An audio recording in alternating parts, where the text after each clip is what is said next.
Hello everyone, welcome back to the channel. I hope you and your families are safe in these strange times. But in the meantime, we do have a lot of Hearthstone to talk about. Year of the Dragon was probably the biggest I've ever known in Hearthstone. So many good changes, good updates, and fast paced as well. Hearthstone Battlegrounds was huge for me.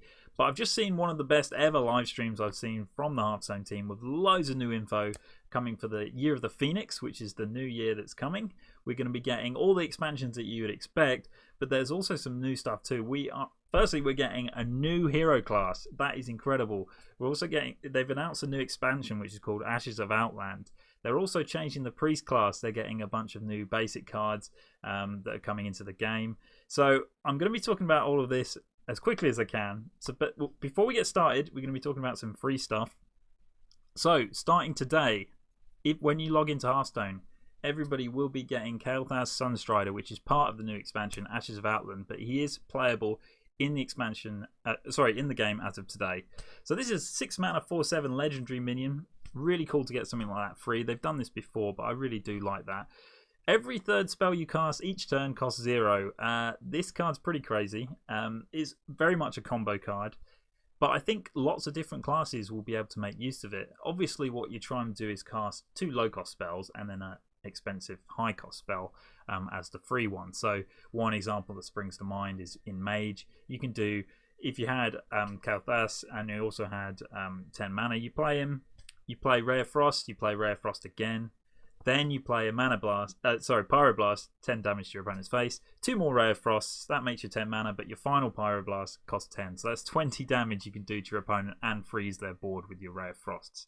That's a pretty ridiculous combo, but you can imagine lots of classes have 0-cost spells. Shaman also has spells that are quite expensive, like the Stormbringer. So it opens up so many cool possibilities. So I quite like this card.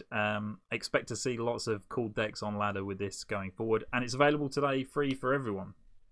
But the most exciting news that they talked about, really, because we all knew an expansion was coming, the most exciting thing is a new class coming to Hearthstone. So this is the first time it's ever happened. The 9 classes in the game right now started there. So adding a new hero actually changes so much. The balancing required for all of this is incredible. And it's going to be Illidan. We've seen him in the game before, but he is now a hero. His hero power is Demon Claws. It's 1 mana, so that's interesting to start with. But hero power +1 attack this turn. So honestly, it doesn't seem very exciting, the hero power, but a broken hero power is a broken game. So it needs to be basic. It needs to be easy to design around and easy to balance around. And I think that's kind of what this is. So basically, for 1 mana, you get to attack with your hero for 1 damage. Druid already does this. Of course, it costs 2 mana and they get 1 armor.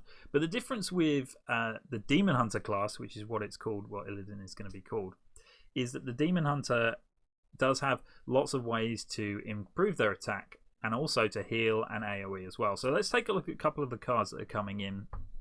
I'm not going to show all of them because they showed so many cards this video would take forever. But I just want to show this first one. This is called I-Beam, and what it also showcases is a new keyword which is just for the Demon Hunter. So it's a 3 mana spell, and it has Lifesteal, deal 3 damage to a minion. And if Outcast, this costs 0. Now, Outcast is a new keyword, and I think this is really cool. It's a really cool addition for Demon Hunters. And what it means is, if your card is on your right hand side of your hand or the left hand, so it's either of your outside cards, then you get this Outcast effect. So if you just draw this and it's on the right hand side of your hand, it costs 0. If you've held it in your hand for a little while and if you maneuvered it a bit and it's on the left, it costs 0. So 3 mana with Lifesteal, deal 3 damage to a minion. Likely is you get it to cost 0. So that's really cool, and I really like that Outcast mechanic too. Raging Fell Screamer is a lot like the Dragon's Consort, which we saw a long time ago in the game. 4 mana 4/4, so fairly average stats. But Battlecry, the next demon you play, costs 2 less. And it's not the next demon you play this turn, it's the next demon that you play. So you could play it on turn 4, then on turn 5 you can play a 7-cost demon, for example. So that opens up lots of nice possibilities. Then you have Skull of Gul'dan, which, I mean, this is a really strong card. 5 mana, draw 3 cards. Outcasts reduce their cost by 3. So 5 mana to draw 3 is pretty good as it is. It's not too expensive. It's difficult to do in certain aspects of the game. But if you can draw 3 cards and reduce their cost by 3, That's incredible. And you can imagine building your deck around lower cost cards that could then be free, for example, and you can create lots of cool combos. So that is going to be one of the key features of Demon Hunter that they talked about was card draw. So this is an example of that. And the final card I'm going to show you for the Demon Hunter is called the Pit Commander. This is epic. 9 mana, 7 attack, 9 health demon. It has Taunt. At the end of your turn, summon a demon from your deck. So this to me doesn't really seem like too much of a great card. You're going to have to build a good deck around this. It will need some support tools because 9 mana, 7/9 with Taunt that summons a random demon. Too much randomness for it to be worth 9 mana for me. But the point is that Blizzard wants this to be another kind of archetype for demons, for Demon Hunter. They want it to be aggressive, hit you in the face with their hero power and other hero attack buffing cards. They want lots of card draw, and then they also want another archetype which is big demons. So this is kind of one of those showcasing what that kind of deck could do. That is pretty cool. I'm really excited to try a new class because, like I said, it's something really new to the game and something that should freshen it up. Hopefully they can balance it well with the other classes and it doesn't just come out and just completely flat. We shall see. And the other good news about the new Demon Hunter class is that everybody will be getting this for free. So what that means is everybody will get 10 basic cards, which are included as part of the Demon Hunter set, and also an initiate set of 20 cards. So that's 30 cards you will get for free along with this hero. The reason they've got an initiate set is because in standard right now all of the classes have all of their Year of the Dragon cards in there. So Demon Hunter doesn't have any. So this initiate set kind of catches them up there. So to get the hero, on April the 2nd, there will be a prologue, which is a solo mission-based thing where you'll play as Illidan and you'll learn about the Demon Hunter class to unlock it. And the hero itself will actually be available in the main game, the standard game, when Ashes of Outland launches on April the 7th. So not long to wait at all for this, guys. Really cool that they're announcing this, and then like within a couple of weeks we will be playing the new expansion and also playing this new hero.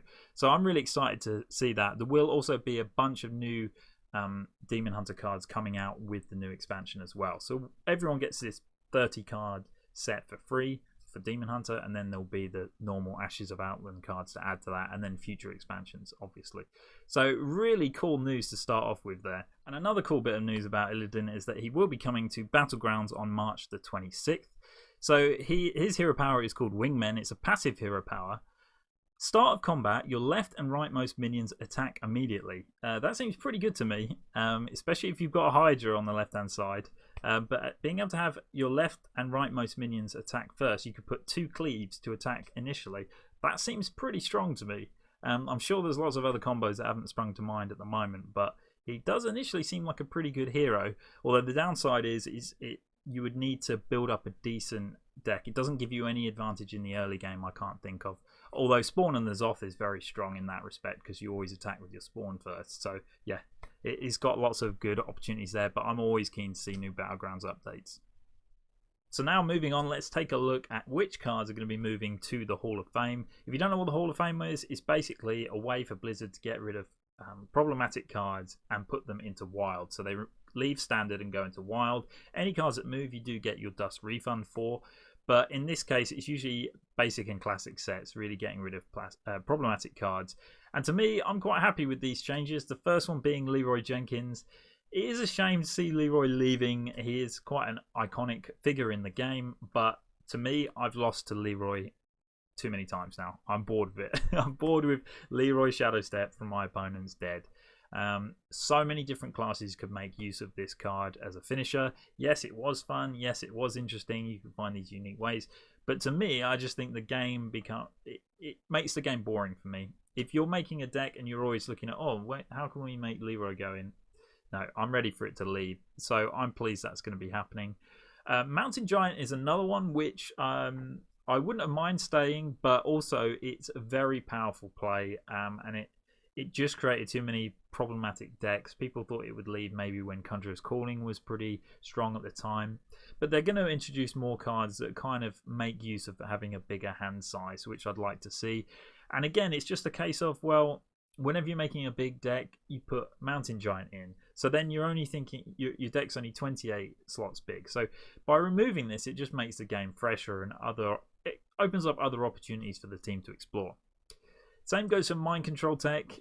3 mana 3/3. This comes in and out of the meta, but every time it's in, it's frustrating because there's nothing worse than getting ahead on the board, playing your key minions, and then your opponent who's done nothing for 3 turns just plays a mind control deck and steals your biggest minion, and they're right back in it. So I'm really pleased to see this one leaving. It had already been removed from Arena, so it's about time they did that from Standard as well. The last two I never saw as a problem, but I see why they're moving them. Acolyte of Pain was always quite good in a draw deck. Decks that want to do damage to your own minions can help you to draw cards as well. And also the Spellbreaker. Both are quite inoffensive minions, I would say. But when they explained it on the stream, it kind of made sense. They wanted to look at more options, new cards to release. But these two were kind of like, how do you introduce a new card when players will just say, oh, I'll just play a Spellbreaker? It's difficult to balance the power of the cards. So those two are going to be going, and we'll probably see new cards coming in, which will be able to kind of replace them. But that's good because we can see them replace in new and interesting ways. So, yep, overall I'm happy with that. It will be sad to see Leroy go, but also I'm really, really happy. So make of it what you will. So they're just the cards moving to Hall of Fame from all classes, but there is also going to be a revamp of the Priest class. So Priest specifically is getting a bunch of cards just going straight into Wild, out of Standard. So the Arcanized Soul Priest, Divine Spirit, Holy Fire, Shadow Form, Northshire Cleric, and Prophet Valen are all leaving and going to Wild. Now, a lot of Priest players will probably be a bit upset by this because Northshire Cleric is the only early game for Priest. Divine Spirit is a very strong combo card. Prophet Valen's been less good of late. There are some ways you can make it work with Zerek's Cloning Gallery. But this, again, is a case of Blizzard wants to change Priest. And as a player who I'm not a Priest main. I do play a lot of Priest. But your own opinion is your own. But in mine, whenever you play Priest, you always revert to playing Divine Spirit in a Fire because it's such a strong combo.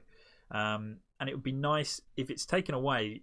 It would be nice to look at other ways. Now it's up to Blizzard to make other ways that are strong enough to be played in the game, and I hope that they will do that. So all of these cards are leaving. Holy Fire is not really a big deal. Shadow Form is not a big deal. That's literally leaving to make space for other cards because it's not good enough.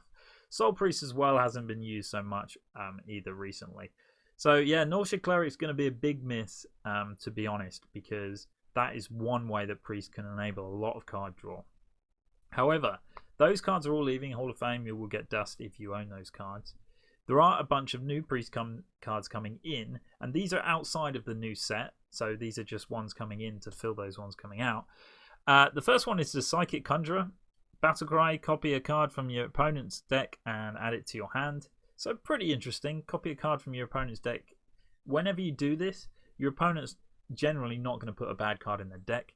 Yes, sometimes the card can be bad for your deck or not synergize, but a 1-mana 1/1 gives Priest something early to do and also gives you a card in your hand, which is pretty good. Power Infusion is a 4-mana spell. Give a minion +2/+6. So Divine Spirit left. This is a way potentially you can give a minion a lot of health, because don't forget Inner Fire is still in the game, so you could combine this with Inner Fire for something good. Then we get another 1-drop, which I think is important for Priest. This is a Scarlet Subjugator. It's a 1-mana 2/1 Battlecry. Give an enemy minion -2 attack until the end of your turn. So we've seen cards like this in the game before, and they never really were that good. I mean, giving a minion -2 attack in Priest is better because you can steal it.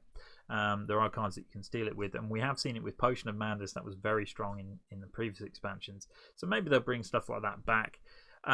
But in terms of playing it and then trading, it doesn't. It feels like it should be quite good, but it never really quite landed with me. But maybe it'll be okay. A 1-mana 2/1 is good for Priest anyway. And then next we've got a 2-mana Coltiran Captain. He's a 2/3. So 2-mana 2/3 is nice. Battlecry, give a friendly minion +2 health. I see this as a very strong card. 2-mana 2/3 stats is nice. And if you can give your 1-drop +2 health, it's just very good. Shadowwood Ruin, a very good card that I think we will see a lot of. Don't forget, in the new rotation, Mass Hysteria will be leaving from Priest. So this one's very good. Destroy all minions with 5 or more attack. So for 4 mana, it's basically a Shadow Reaper Anduin's effect that he used to have as the hero card. So very good removal there. Obviously, it would be meta dependent. The problem with it is if you're playing aggro deck and they're playing or swarm decks that have lots of lower attack minions, it doesn't get rid of them. But this is a nice option for Priest. Then finally we got Natalie Celine, which is an 8 mana 8/1 legendary minion. Battlecry, destroy a minion and gain its health. So this is really quite good actually. If you're spending 8 mana to remove an opponent's minion, that's not great.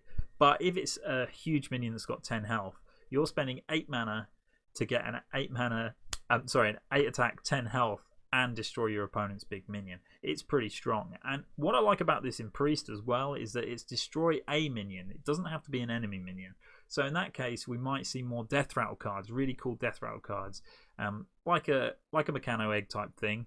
You kill the Mechano Egg, you get +8, you get extra health. So perhaps we'll see something like that in the Priest class that could quite work. So I would like to see that, but we'll see. It's a pretty cool legendary card. So big changes for Priest, and that's not where it ends actually, because we will be getting some balance changes to the current Priest cards. So we saw a lot of them leave and then get replaced, but we're also going to see some balance changes to existing cards. And actually, to me, these are all buffs except for one.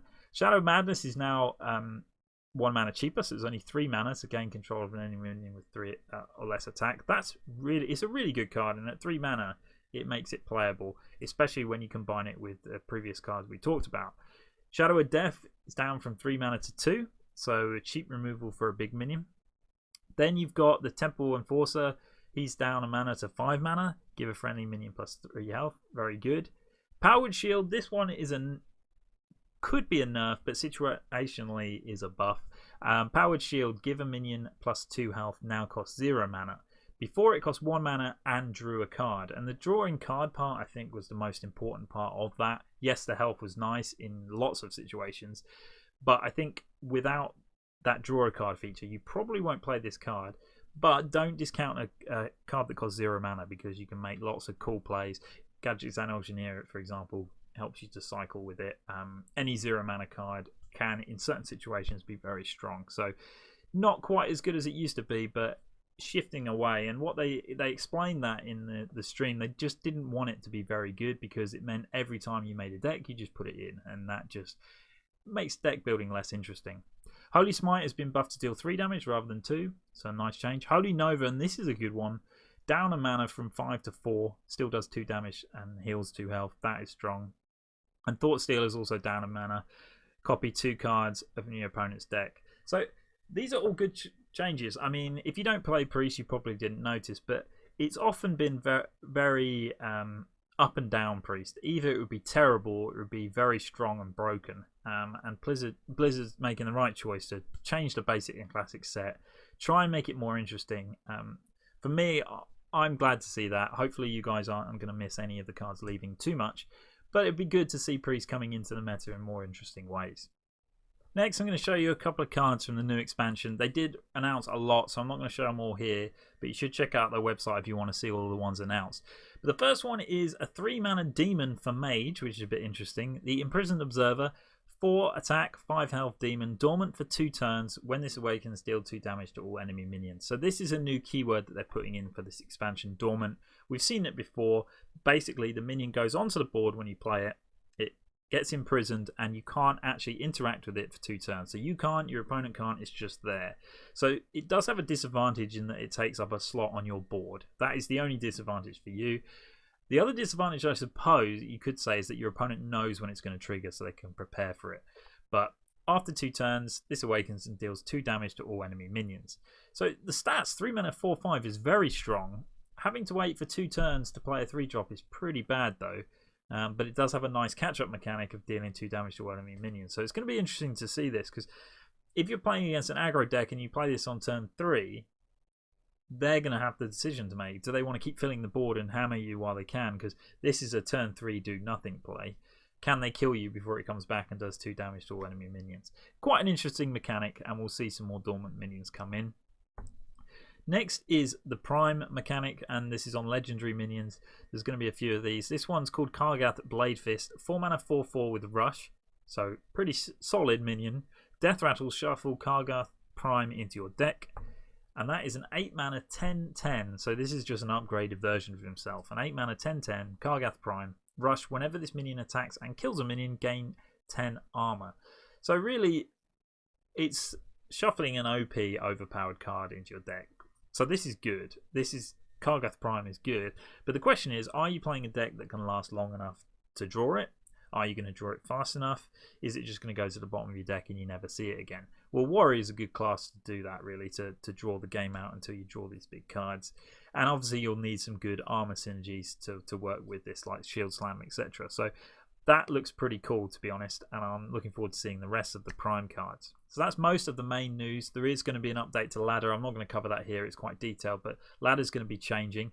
And also, something that's really interesting that I do want to talk about is, and it's good news for everybody, is they're going to be changing the way that you open packs. And by that I mean, when you open a legendary, you can't get a duplicate until you've got all of the legendaries from that set. Well, they're going to be extending that across all rarities, so you will not get duplicate commons, rares or epics until you've got all of them from that set, basically. So that is fantastic news, and it makes the game hugely cheaper for all of us, to be honest, whether you're a free-to-play player or pay-to-win player, all across the spectrum. This is just great news. Often you're just sinking money into getting the same epic over and over again to just try and grind out enough dust to craft the right epic that you want. That's the problem I usually get anyway, but this is just fantastic. It's going to make the game so much cheaper, and I think they probably did it now because they're adding a new class to the game. Technically that means that there'll be more cards added to the set. I don't know whether that's true, forgive me if it's already out there. So by doing this, it's going to make the game a little bit cheaper. And to be honest, if they're adding one class plus this change, I think overall it's going to make it cheaper for most people. So a really, really good change, because Hearthstone's expensive. They should have done this a long time ago, but they've done it now. So great news.